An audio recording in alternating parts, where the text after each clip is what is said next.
Shalom bien-aimés, que la paix de Dieu soit avec vous et que Dieu continue à vous garder, à vous protéger, à vous bénir. Nous bénissons le Seigneur parce qu'il nous donne encore l'opportunité de pouvoir vous parler. C'est à ce titre-là qu'aujourd'hui, nous voudrions un peu parler sur le don des prophéties et les ministères prophétiques, parce que beaucoup de gens font des confusions là-dessus. Les dons ont été donnés à l'Église, la Bible dit, en vue de l'édification du corps de Christ. Donc il faudrait que les dons, quand il est en train de s'exercer, qu'il s'exerce selon l'analogie de la foi, c'est-à-dire conformément aux Écritures. Donc on ne peut pas exercer les dons en désordre. Donc les dons, on doit l'exercer selon qu'il est dit aussi. La parole du Seigneur. Alors d'abord, il faudrait faire la différence entre les dons des prophéties et les ministères prophétiques. Donc le ministère prophétique porte sur l'explication, l'interprétation et la compréhension des Écritures. Les ministères prophétiques portent sur la manière dont l'Éternel Dieu a décidé de faire le plan de la rédemption.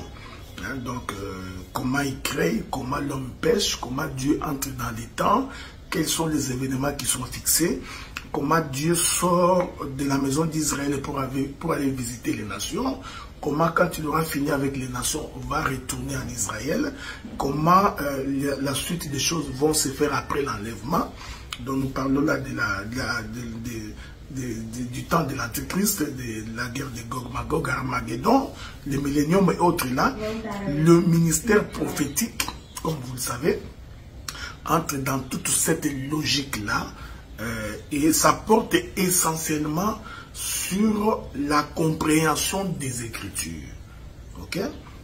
Donc, comparativement au don des prophéties, alors que le don des prophéties porte sur la vie du peuple.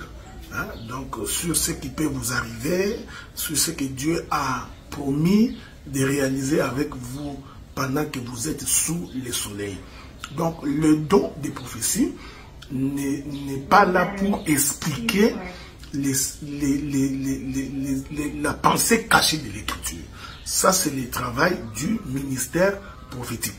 Non seulement les ministères prophétiques, mais d'autres ministères également, doctoral, pastoral, évangélique et apostolique. Mais, à la différence avec les dons des prophéties, c'est que le don des prophéties porte sur la vie de chaque jour. Ce qui va vous arriver dans 3 ans, dans 4 ans, dans 5 ans, comment les promesses de Dieu vont se réaliser dans votre vie, quels sont les différents défis auxquels tu feras face dans ta vie. Donc, ces données-là, c'est ce que nous appelons le don des prophéties. Ok? On est d'accord? C'est ainsi que vous remarquerez que dans la Bible, la plupart des prophètes qui avaient les ministères prophétiques avaient aussi généralement le don des prophéties. C'est ainsi que vous verrez les prophètes du genre Néhémie, Habakkuk, Sophonie, et Élisée, Élilée. Donc ce sont des prophètes qui se présentaient devant le peuple et qui disaient « Ainsi parle l'Éternel Dieu des armées ». Ok? Donc Dieu parlait au peuple du mystère caché. Ok? Du mystère caché de ce qui arriverait à tout Israël comme une nation. Ok? À ce qui arriverait à Israël comme tout un peuple. Ce qui arriverait à Israël comme le peuple de Dieu. Dans sa marche. Quand c'est pris dans la totalité, nous sommes dans le ministère prophétique. Okay? Mais il y a aussi ce qu'on appelle les dons des prophéties. Je vais prendre un exemple. Le roi David pêche en prenant la femme de son serviteur. Alors, le prophète se présente pour lui faire la remarque. Lui faire comprendre qu'il a péché. Ici, là, il ne s'agit pas du ministère prophétique, il s'agit des dons des prophéties. Est-ce que vous remarquez ça? Donc, Élisée se trouve dans la maison d'une dame qui n'avait pas d'enfant. Alors, il va donc prophétiser sur le fait que cette dame-là aura un enfant. Okay? Dieu va lui visiter qu'il aura un enfant. Ça, c'est les dons de prophétie. au-delà du caractère explicatif que l'on peut donner à cette naissance-là, mais du moins, ça porte sur la vie du peuple. Ok? Le roi Saoul se présente, il croise quelqu'un qui lui dit, passe par ce chemin, va voir l'homme de Dieu ici à gauche. Ça, c'est les dons des prophéties. Il est donc important de retenir que le don des prophéties porte sur ce que nous vivons tous les jours, ce qui nous arrive, qu'est-ce que Dieu a prévu pour nous, ok? Et alors que le ministère prophétique porte sur l'interprétation, la compréhension, la saisie dans la profondeur de la parole de Dieu. Ces deux choses sont à distinguer. C'est ainsi que vous allez remarquer que le ministère prophétique a la capacité de diriger une église, alors que le don des prophéties ne peut pas diriger une église. Donc si quelqu'un dirige l'église parce qu'il a un don de prophétie, c'est qu'il n'a pas bien saisi la parole, il est au mauvais endroit.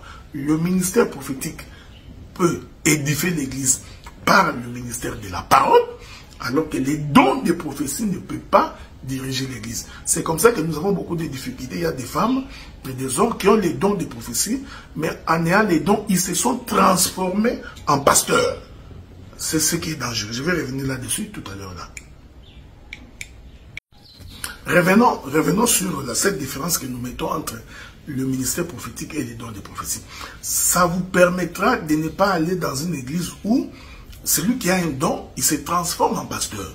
Ce n'est pas parce que tu as les dons des prophéties que nécessairement tu dois diriger l'église. Non. Non, non, non, non. L'église est dirigée par le ministère de la parole. C'est-à-dire, le même qui est descendu, c'est le même qui est monté. En montant, il a fait les dons aux hommes.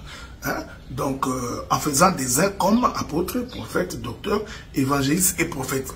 Ce sont là les 5 ministères qui, en résumé, n'est que le ministère de la parole. Et ici, les prophètes, ici, dans le ministère de la parole, ce n'est pas le ministère, ce n'est pas celui qui a les dons de prophétie. Donc, le don de prophétie est utile, hein, au ministère de la parole. Donc, quelqu'un peut avoir les dons, mais sans diriger l'église. C'est comme ça qu'aujourd'hui, beaucoup je m'excuse ça, beaucoup de féticheurs, des diseurs, des bonnes aventures, se sont transformés en pasteurs. Ils se sont transformés en des leaders des églises. Ils se sont transformés en des apôtres. Vous voyez, il a juste les dons. Et comme à partir du don, il voit ce que Dieu lui dit, il voit ce que Dieu lui dit et il rapporte cela au peuple, il devient un peu populaire, les gens commencent à courir derrière lui, parce que beaucoup de gens adorent qu'on leur dise qu'est-ce qui va leur arriver, pourquoi ils sont en difficulté. Alors vous courez derrière ces gens-là maintenant sentant l'engouement de ce peuple qui vient vers eux de façon régulière, alors automatiquement ils décident de commencer une église. Malheureusement, l'église ne peut pas être bâtie sur les dons des prophéties. L'église doit être bâtie sur les dons de la parole. Donc, quand l'église n'a pas la parole, quand l'église n'a pas le ministère de la parole, quand dans une église, on commence à répéter les mêmes choses, comprenez qu'on est en face des gens qui n'ont pas le ministère de la parole. C'est comme ça qu'aujourd'hui, beaucoup d'églises sont devenues comme une école de sexologie. Donc on vient nous raconter des histoires d'Élie, des histoires des femmes, tout tourne autour du mariage, des insanités qui se disent dans l'église du Seigneur, alors que le frère Paul dit qu'il ne sorte de votre bouche s'il n'est possible que les paroles qui édifient. Hein? Donc les paroles qui nous rapprochent du roi. Mais aujourd'hui dans l'église, nous trouvons qu'on parle de sexe comme si on parlait du petit pain qu'on vend dans des coins des rues. On ne peut même plus regarder la télévision avec nos enfants. D'autant plus que tout ce qui se dit, tout ce qui se raconte pendant ces moments-là, ce sont des choses qui troublent complètement. Voilà un peu ce que j'ai voulu partager avec vous en ce moment. Nous allons encore revenir pour établir cette différence-là entre les ministères prophétiques et les dons de prophétie. Donc, les ministères prophétiques conduisent l'église, mais les dons de prophétie ne peuvent pas conduire l'église. Et il est utile dans l'édification du corps de Christ, mais pas pour enseigner. Que la paix de Dieu soit avec vous et qu'il vous bénisse.